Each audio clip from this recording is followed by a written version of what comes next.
সভাপতি হচ্ছেন প্রসেনজিৎ কাপাস মহাশয়। ঘাটাল থেকে পাঁশকুড়া রেল যোগাযোগ হোক, এটা কিন্তু খুব প্রান্তিক মানুষও কিন্তু চায়। আমার মাথায় আসে যে আমার এলাকায় কেন রেল লাইন নেই।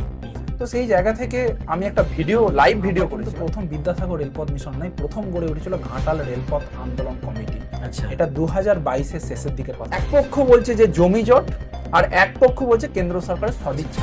দাসপুর শাখা কমিটি গড়ে তুলেছি আমরা, চন্দ্রকোনা শাখা কমিটি গড়ে তুলেছি, ঘাটালে শাখা কমিটি আছে এবং ঘাটালে আমাদের সেন্ট্রাল কমিটি। ওটা থেকে দাসপুর হয়ে ঘাটাল, ঘাটাল থেকে একদম ইরপালা, ইরপালা থেকে আরামবাগ। এই রেল দপ্তরটা কিন্তু কেন্দ্র সরকারের আন্ডারে এখনো আছে। ঠিক।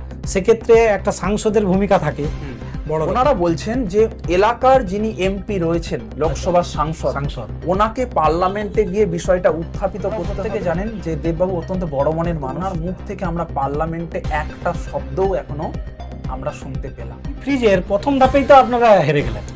বিধায়কদের এবং এমপির সুপারিশ পত্র নিয়ে আমরা বিধায়করা কিন্তু সহযোগিতা করেননি। বাজেটে কিন্তু একটা টাকাও বরাদ্দ হয়নি ঘাটাল মাস্টার প্ল্যানের জন্য। আচ্ছা, যেটা কিন্তু রাজ্য সরকার তারা কিন্তু বরাদ্দ করে। আমরা যারা পিএইচডি করেছি বা পোস্ট ডক্টর যারা করছেন, এখানে যে একটা ফেলোশিপ দেওয়া হয় আমাদের রিসার্চ করার জন্য,